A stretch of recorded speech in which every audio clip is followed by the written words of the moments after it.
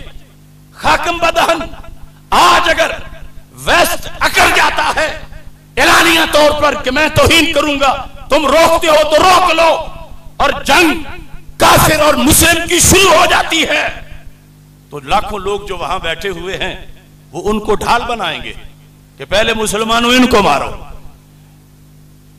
सरकार तो 5 बंदे भी नहीं रहने देना चाहते थे कुफार के कंट्रोल में, और आज लाखों वहां जाके बैठ गए। और आगे जंग दीन इस्लाम की, कुफर और हक, बातिल और इस्लाम, ये आपस में आमने सामने की बात हो गई है। तुम में से कोई मां बाप की तौहीन बर्दाश्त नहीं कर सकता, तो जब किसी के सामने उसके नबी अलैहिस्सलाम की तौहीन एलानिया चौकों में की जा रही हो तो फिर यही है कि शहादत कबूल करे, और तो जिंदा रहने का कोई हक नहीं। तो इस बुनियाद पर इस लेवल से उम्मत को सोचकर अपनी सफ़ें सीधी करनी पड़ेंगी। यही बैतुल मुकद्दस की आजादी और यही कश्मीर की आजादी और यही उम्मत मुस्लिमा का अपने पांव पे खड़ा होना है। यही उम्मत मुस्लिमा से तकाजा है खैरुल उम्मत होने के लिहाज से, क्योंकि जब कोई बंदा अगर खुदा न खास्ता दीन बदलता है तो यहां क्या होता है। अब्दुल रहमान नामी बंदा तालिबान के जमाने में अफगानिस्तान के अंदर वो क्रिश्चियन बना, उसको गोद में बिठा के पहुंचा दिया गया सिक्योरिटी में, किसी कोई कुछ ना कहे। हमारे मुल्क के कितने ऐसे मनहूस नाहंजार हैं। अब जिसने दीन बदला, अमेरिका कहता है बंदे की चॉइस है, वो कपड़े गर्म पहने या सर्द पहने, बंदे की चॉइस है, वो कलर रेड ले या वो व्हाइट ले। कहते हैं ये दीन चॉइस है बंदे की, वो मुसलमान रहे या क्रिश्चियन बन जाए, ये उसके नजदीक आईन है जिसको वो पूरी दुनिया पे न्यू वर्ल्ड ऑर्डर की शक्ल में नाफिज करना चाहता है और कर रहा है। और इसके मुकाबले में सरकार मदीना सल्लल्लाहु अलैहि वसल्लम का फरमान है। सरकार क्या फरमाते हैं, मम बद्दल दीनन फक्तुलूहु, कि जिसने इस्लाम छोड़ के कोई दूसरा दीन अपनाया, मैं मोहम्मद अरबी सल्लल्लाहु अलैहि वसल्लम सरकार फरमाते हैं मेरा हुक्म है कि तुम उसको कत्ल कर दो।